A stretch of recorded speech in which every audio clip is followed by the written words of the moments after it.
द्विघात समीकरण 12th में कहाँ से देख लिया तूने? नहीं, इसका सूत्र था कौन सा वाला?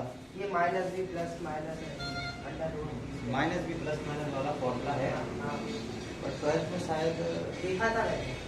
वो लाइन आने वाले चैप्टर में होगा, बट जरूरत नहीं पड़ती वहाँ पे गुणनखंड के लिए। कोई कभी वाली मेथड यूज करता नहीं है, इसलिए जनरली यूज नहीं करता क्योंकि उसको गुणनखंड विधि पता लग जाती है। विविधकर एक्चुअली में क्या है, विविधकर उसके मूल निकालने की ही प्रोसेस है, लेकिन अगर गुणनखंड पता है तो वो थोड़ी छोटी लगती है। विविधकर इसलिए यूज करता है व्यक्ति जब उसको पता है कि अपने से गुणनखंड नहीं निकलेगा, तो फिर उसके पास एक ही ऑप्शन रह जाता है, क्या? विविधकर। उसको बोलते हैं विविधकर फॉर्मूला, है ना, तो वो उसको फिर यूज करा जाता है। ठीक है, तो अपन को ये तो पता है कि द्विघात समीकरण क्या होते हैं। अब अपने को निकालना है गुणनखंडन द्वारा समीकरण के मूल याद करना है। तो गुणनखंडन द्वारा करना है, तो गुणनखंडन अब वो तुमको क्वेश्चन में लिख के देगा। अगर नहीं लिखा है तो तुम्हारी इच्छा, तुमको जो लगाना है। अगर गुणनखंड बोला तो फिर गुणनखंड से करोगे, और विविधकर बोला तो विविधकर से करोगे। अदरवाइज तुम्हारी इच्छा है तुमको जिससे करना है। 2x² माइनस 5x धन 3 बराबर 0। ये 5 को ऐसे दो नंबर में तोड़ना है कि इनका गुणा कितना आ रहा है, 6 आ रहा है ना, 6x² आ रहा है। तो इस 5 को ऐसा तोड़ना है कि वो 6x² दे, गुणा करने पे 6x² दे और माइनस करने पर 5x दे, है ना। माइनस 2x माइनस 2 और 3 का ही कॉम्बिनेशन बनेगा, है ना, या और कुछ का नहीं बना सकते। माइनस 2x माइनस 6 और 1 का बना सकते हैं, है ना। तो 3 2 का ही बना लेते हैं, ठीक है। 6 1 का प्रॉब्लम क्या जाएगी, ये प्लस नहीं आ पाएगा। ये यहाँ से 6 कैसा आ रहा है, 3 दूनी 6x² पॉजिटिव आ रहा है, तो पॉजिटिव नहीं आ पाएगा। तो 5 और इसको तोड़ने के उपाय हैं अपने पास, 6 और 1 में तोड़ सकते हैं, बट इनको प्लस माइनस करने पर ये भी आना चाहिए। तो अब अपने को तो दिख रहा है कि इसको हमेशा इसमें से माइनस ही करना पड़ेगा। तो और ऊपर से 5 नेगेटिव चाहिए, तो नेगेटिव इसको रखना पड़ेगा और इसको फिर क्या रखना पड़ेगा, पॉजिटिव। लेकिन ये कॉम्बिनेशन काम नहीं आएगा क्योंकि इनका गुणनफल क्या आ जाएगा, माइनस का 6x²। तो हमें क्या चाहिए, प्लस का। तो फिर एक 3 ले लो माइनस का और एक माइनस का 2। इन दोनों का कॉम्बिनेशन ऐसा है कि इनका गुणा करोगे तो प्लस का 6x² आ जाएगा, माइनस माइनस प्लस, और जोड़ोगे तो माइनस का 5, है ना। 2x² minus 3x minus 2x plus 3 बराबर, ये एक्चुअली में क्या है, ये इस 5 को लिखने का तरीका है। हमने कुछ चेंज थोड़ी करा इसमें, समीकरण तो यही है, बस इसको बदल के लिख दिया थोड़ा सा तोड़ के। अब इसमें से कॉमन लेना चालू कर दो, x कॉमन ले सकते हैं यहाँ से, तो यहाँ 2x ऋण 3 बचेगा, है ना। अब यहाँ पे क्या कॉमन ले सकते हैं, तो यहाँ 2 लेना पड़ेगा क्योंकि अंदर यही बनाना है, 2 नहीं ले सकते, 1 लेना पड़ेगा क्योंकि अंदर ऑलरेडी 2 है। तो ये आ गया 2x और ऋण का, अब ये ऋण का और ये ऋण का, और ऑटोमेटिक क्या हो जाएगा। तो ये भी कोई हमने कुछ अलग चीज नहीं लिखी, इसको ही एक अलग रूप में लिख दिया, है ना। बाकी है तो यही चीज, वापस से गुणा करोगे यही आ जाएगा। अब ये और ये दोनों के पास कॉमन है तो वहां से भी कॉमन निकाल लो। अब यहाँ पे सिर्फ x बचेगा और यहाँ पे सिर्फ बराबर। अब एक बार इसको 0 के बराबर कर दो, एक बार इसको 0 के बराबर कर दो, 2x ऋण 3 बराबर 0, x बराबर आ जाएगा 3/2। x ऋण 1 बराबर 0, x बराबर 1। x के 2 मान आ गए, एक कितना 3/2 और एक आ गया। अब ये ऐसे मान है कि अगर इनको यहाँ पे रखोगे तो हमेशा ये 0 के बराबर हो जाएंगे।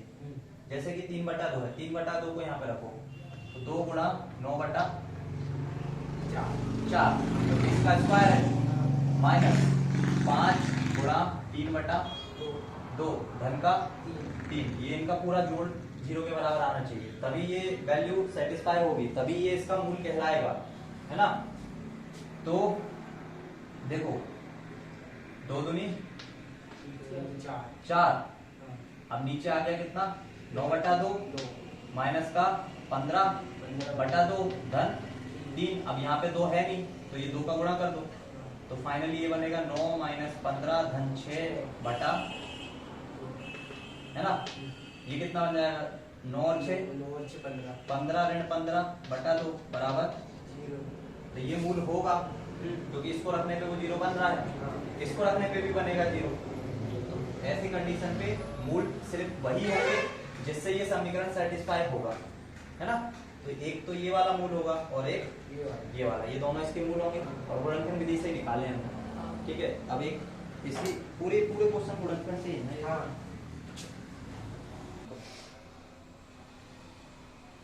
ठीक है, तो रूट वाला एग्जांपल नंबर कितना, 5। एग्जांपल नंबर 5, 3x² ऋण 2 रूट 6 और x रूट से बाहर है और धन का 2 बराबर, ये x रूट के अंदर नहीं आएगा है ना, उससे बाहर ही रहेगा, क्योंकि अगर रूट के अंदर आ जाएगा तो इसका मतलब है x पूरा तो है ही नहीं, x की घात 1/2, मतलब x पूरा ना होके आधा ऐसे, इसलिए रूट के अंदर नहीं जाएगा। आप देखो इसका और इसका गुणा कितना आ रहा है, इसका और इसका गुणा कितना आ रहा है, 6। तो हमें एक ऐसा नंबर यहाँ पे लेकर आना है जिसका गुणा क्या आ जाए, 6 आ जाए। ठीक है, तो इसको हमें तोड़ना है। ठीक है, इसको हमें तोड़ना है, 2 रूट 6 को नंबरों में तोड़ना है, उनका जो क्या है प्लस माइनस है, वो कितना आना चाहिए, 6 आना चाहिए, 2 रूट 6 आना चाहिए। तो मेरे पास देखो क्या दिख रहा है, मेरे को दिख रहा है कि एक अगर रूट 6 ले लूंगा तो दूसरा भी रूट 6 लेना पड़ेगा, तभी इन दोनों का जोड़ कितना आएगा, 6। 2 हमें क्या चाहिए, रूट के 6 चाहिए, 2 क्या चाहिए, रूट के 6। अब अगर मान लो कि मेरे मन में एक वैल्यू आ रही थी कि 3 और 2 में तोड़ लूं, लेकिन 3 2 में 6 तो आएगा, लेकिन क्या रूट में आएगा, क्या नहीं, ये वाला 6 तो आ जाएगा, लेकिन रूट में जो ये वैल्यू लाना है ये रूट में कभी आ ही नहीं पाएगी। और इनके साथ अगर मान लो मैंने रूट में ले लिया तो फिर गुणा करने पे ये 6 बनेगा, और इसका और इसका गुणा होगा तो ये भी एक 6 निकालेंगे, तो एक 6 ये देगा और एक 6 ये देगा। ये गुणे में रूट 6 आधे आधे होते हैं, लेकिन गुणे में पूरे बन जाते हैं, इसलिए क्योंकि गुणे में घात क्या है, जुड़ दी है।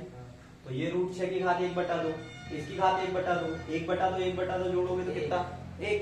इसलिए ये रूट 6 और रूट 6 मिलके क्या बना लेते हैं, एक 6 बना लेते हैं, और ये 3 और 2 अलग से एक 6 बनाएंगे। तो इसको तोड़ने का सिर्फ एक ही तरीका है, क्या है, रूट 6 में तोड़ो, रूट 6 में तोड़ो, इसको भी नेगेटिव लो, इसको भी नेगेटिव लो, क्योंकि इनका जोड़ अब कितना आ जाएगा, ये एक रूट 6 है हमेशा। अभी तो ये मैंने गुणा वाला रूल बताया ना, प्लस वाले रूल में इनकी घातें थोड़ी जोड़ोगे, प्लस वाले में तो एक रूट 6 ये है, एक रूट 6 ये है, दोनों मिलके क्या बना लेंगे, 2 रूट 6। तो अब इसको हमको तोड़ने का एक उपाय मिल गया, 3x² को हम तोड़ सकते हैं, ऋण का रूट 6x, ऋण का रूट 6x और धन का 2 बराबर 0। देखो जोड़ने पे आएगा 2 रूट है। अब इसमें से और इसमें से कॉमन क्या ले सकते हैं, कॉमन x ही कॉमन ले सकते हैं, अंदर बचेगा 3x ऋण रूट का 6 माइनस, अब यहाँ पे क्या लेना पड़ेगा, इधर 3 कैसे ले सकते हैं, 2 एक भी ले सकते हैं, 2 3 गुणे 6। अब देखो, अब थोड़ा सा यहाँ पे फिर सोचना पड़ेगा, क्योंकि यहाँ पे कॉमन नहीं आ रहा ना, हाँ नहीं आ रहा, नहीं ले सकते कॉमन, कितनी भी कोशिश कर लो। तो इस 6 को रूट के अंदर ही क्या लिख सकते हैं, 2 गुणा 3। अब ये चीज पता होना चाहिए, 10वीं क्लास में हो तो आप देखो यहाँ पे बन ही नहीं रहा था तो क्या कर सकते हैं, अपने पास अब एक उपाय और है, ये 3 को हम लिख सकते हैं √3 गुणा √3, दोनों मिलके एक ही बना लेंगे 3, और x का स्क्वायर ऋण, इसको रूट के अंदर, एक रूट के अंदर 3 और एक रूट के अंदर 2 और उसके साथ x। इस वाले को भी वही करना पड़ेगा, एक रूट के अंदर 3, एक रूट के अंदर 2 और उसके साथ x। अब ये हर क्वेश्चन में जरूरी नहीं है कि हर क्वेश्चन में ही करना पड़े, हमने तो बना रहे थे गुणनखंड, बन ही नहीं रहा था तो हमने वो लाइन काटी, हम अपनी दूसरी प्रोसेस पे आ गए। अब हम कॉमन ले सकते हैं, यहाँ पे भी √3 है, यहाँ पर तो हमने √3 के साथ x कॉमन ले लिया। अब यहाँ पे बचेगा एक √3 और उसके साथ एक x, और यहाँ पे बचेगा √2 और उसके साथ कुछ भी नहीं, माइनस। अब यहाँ पे √3 हमें चाहिए, तो ये तो ऑलरेडी है, हमें सिर्फ क्या चाहिए, x रूट 3 जब ये ब्रैकेट लगा के हम यही चीज को वापस से लिखेंगे, जब इसी चीज को हम वापस से लिखेंगे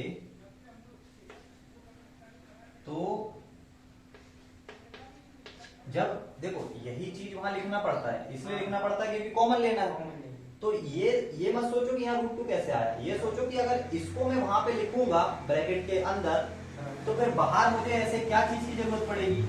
मान लो कि यही चीज अगर वापस से यहाँ लिखना है तो तुमने देख लिया कि ये चीज यहाँ से ये तो आ गई, अब क्या बच रहा है, ये बच रहा है तो फिर इसको यहाँ बाहर लिखना पड़ेगा, तब तो गुणा करके आएगा। और रूट 2 ये वाला जब यहाँ लिख दिया तो एक और फिर रूट 2 चाहिए जिसका गुणा करने पे 2 बन जाएगा, इसलिए यहाँ से रूट 2 बाहर आएगा, है ना। और चाहो तो ऐसा भी लिख लो कि इस 2 को ऐसा लिख लो रूट 2 गुणा, है ना। तो अब समझ आ रहा है कि यहाँ से और यहाँ से सिर्फ क्या कॉमन आ सकता है, जैसे रूट 2 कॉमन लेंगे तो अंदर बचेगा रूट 3x धन रूट 2, है ना। अब ये और ये कॉमन हो गया तो रूट 3x ऋण रूट 2 ये कॉमन हो गया। अब अंदर क्या बचेगा, रूट 3x ऋण रूट 2, मतलब दोनों सेम ही आ रहा है ना, सेम ही आ रहा है। इसका मतलब है ये और ये दोनों एक्चुअल में ये है रूट 3x ऋण रूट 2 और उसका होल स्क्वायर बराबर घात में गुणे में क्या होगी, दोनों नंबर सेम है और दोनों नंबर सेम है तो दोनों की घातें क्या होगी, जुड़ जाएगी ना। और दूसरी दिख ही रहा है ना दोनों नंबर सेम है, ये सेम होंगे तभी जुड़ेगी, वो से अलग अलग होंगे तो नहीं जुड़ेगी। फिर अलग अलग ही सॉल्व करेंगे, एक को पहले 0 के बराबर करेंगे फिर दूसरे को। यहाँ प्रॉब्लम यहाँ एक्चुअली में क्या है, x का सिर्फ एक ही मान मिलेगा, 2 नहीं मिलेंगे क्योंकि ये स्क्वायर थे। अब स्क्वायर को इसलिए हटा सकते हो बराबर में 0 है, यहाँ से स्क्वायर हटाओगे यहाँ 1/2 की घात लगेगी, 0 की घात कुछ भी लगा लो 0 ही रहेगा, है ना। तो सिर्फ हमारे पास सिर्फ क्या बचेगा, रूट 3x ऋण रूट 2 बराबर 0, सिर्फ यही बचेगा। x का यहाँ से भी निकालोगे तो भी वही मान आएगा, यहाँ से ये वाला नहीं भी प्रोसेस करोगे तो भी चलेगा क्योंकि x का मान एक ही आएगा जो कि आएगा, इसको ऐसे भी लिख सकते हैं x 2/3 एक ही रूट में लिख सकते हैं, है ना, यही मान आएगा x का। अब चाहे यहाँ से निकाल लो चाहे यहाँ से, समझ गए, ठीक है। तो अब तो कर लोगे, है ना, लिख लो इसको ये, और अब करो बैठ के आज